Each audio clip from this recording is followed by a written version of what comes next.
Hi there, Chris from TotallyEV, and here we're doing a dedicated audio review of the Hyundai Ioniq 6, more specifically the ultimate trim that features the 7+1 Bose audio system. Now, if you want a detailed review of the vehicle itself, do check it up on your pop banner, down in the description below, or indeed in the pinned comments.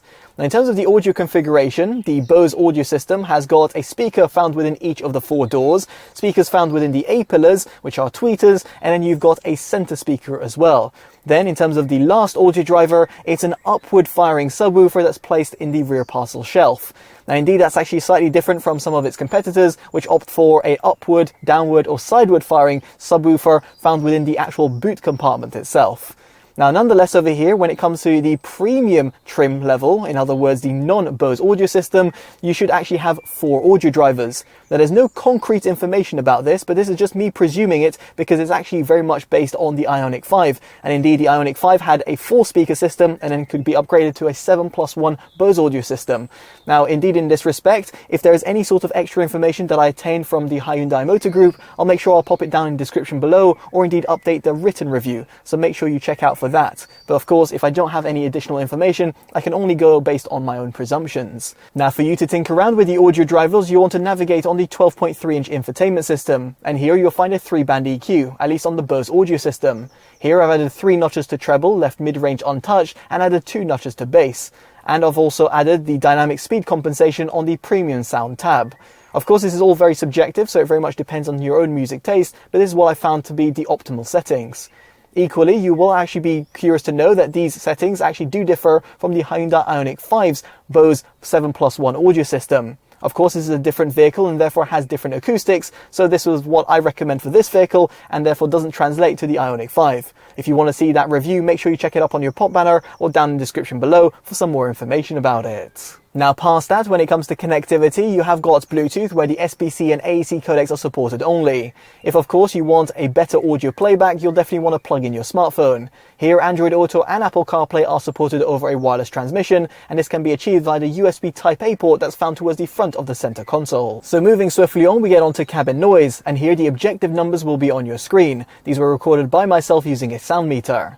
Now, subjectively, what I'll say is that cabin insulation is done very well, specifically at lower speeds. Although at higher speeds, specifically on the motorway, there's a little bit of road noise that creeps in, specifically at the front of the cabin. And that's namely due to the fact that you have 20-inch rims that come fitted as standard across both trim levels. Now, you do have a fantastic drag coefficient of just 0.21, and therefore means that wind cannot be heard deflecting off the A-pillars. And equally, if you go for the digital side view mirrors, which is available only as an option in the ultimate trim for £995, you will certainly not hear any sort of wind deflecting off the side view mirrors. Now, I can't quite comment on the regular premium trim, or indeed the vehicle without the digital side view mirrors, but one can only imagine that there is going to be a little bit of extra wind deflecting if you do go for a more traditional approach. Now, past all of this, let's go on to a sound demo. I'll be placing the camera and microphone in 4 separate locations and playing back a track. It's titled Like Me, and it's from Priya J.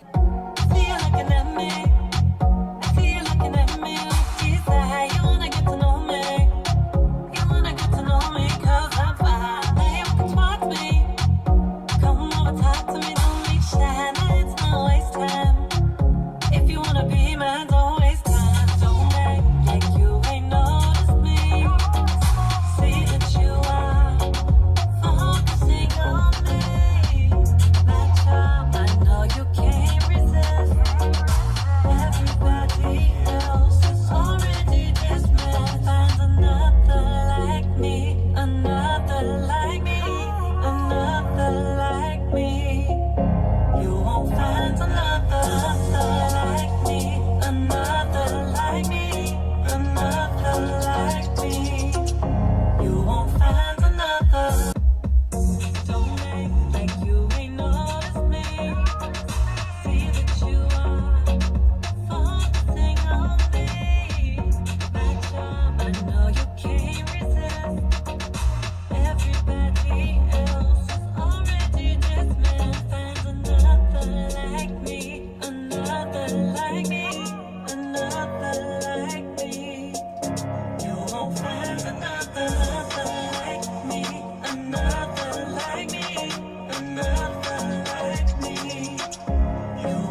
Now, I appreciate an audio demo using my microphones isn't exactly ideal, so let me get onto my subjective opinion. Now, first off, in terms of its sub-bass extension, it certainly felt. The upward firing subwoofer found towards the rear parcel shelf does deliver some extra low-end grunt, and will be an upgrade over the regular premium trim, which omits the subwoofer altogether. However, if you compare it to some of the premium audio systems that can be found out there on the market, such as the Harman Kardon system found in the BMW i4 and Polestar 2, or the premium audio system found within the Tesla Model 3, such as the Long Range or Performance, it certainly can't compete. The lower echelons of bass are certainly not felt in the Ioniq 6 and just leave you a little bit uninspired.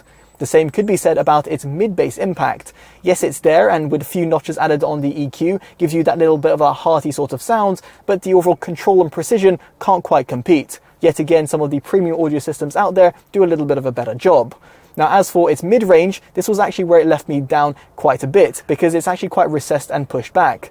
Indeed, over here, I didn't add any extra notches to the mid-range EQ, purely because it would have taken away from the overall accuracy. And as such, I just had to experience the vocals being pushed back and put down to the background. This is actually quite against the grain in comparison to Bose systems out there. So for example, the speakers or headphones, because Bose is actually really renowned for having a good mid-range accuracy. Unfortunately, that's certainly not the case in the Ioniq 6, and the same sort of comments were said in the Ioniq 5. Now, as for its treble extension, in other words the highs, they do relatively well at the front of the cabin, and that's due to the fact you've got dedicated tweeters found within the A-pillars. However, at the rear, you don't have the same sort of experience. Again, due to the omission of extra tweeters, it means that the sound is somewhat subdued and doesn't give you that sort of toe-tapping feeling, which is quite a shame. Now, this does perfectly bring me onto its Soundstage reproduction, and here I do feel a little bit disheartened. Yet again, it can't compete with some of the premium audio systems out there on the market, and that's namely due to the fact that you've got omission of rear audio drivers. Indeed, you've not got some extra audio drivers, for example, in the doors, or indeed some extra ones found within the rear parcel shelf. This would have added to the overall dynamism and added to the overall width and depth. Equally, the instrument separation feels a little bit lackluster, specifically if you're sat at the back. Even at the front, you feel that there's a little bit of a unidirectional sound, and therefore leaves you a little bit uninspired. Ultimately, what I'm trying to portray over here is that for most consumers, the Bose 7+1 audio system will be an upgrade over the stock audio system found within the Ioniq 6. But for audiophiles out there, and for those people who do prioritize audio within a car, you will find that some of its competitors completely trump it in pretty much every single department. Now, as a result, I'll definitely suggest checking some of the vehicles down in the description below, and I'll be curious to know what you make of the Ioniq 6's 7+1 audio system down in the comment section below. Now, if you've liked this independent detailed review and definitely want to see more from myself and the channel, definitely do consider dropping a like, subscribing and hitting that bell notification, all of which would be greatly appreciated. As such, I've been Chris from TotallyEV, and I'll hopefully see you in the next one. Take care of yourselves, and goodbye.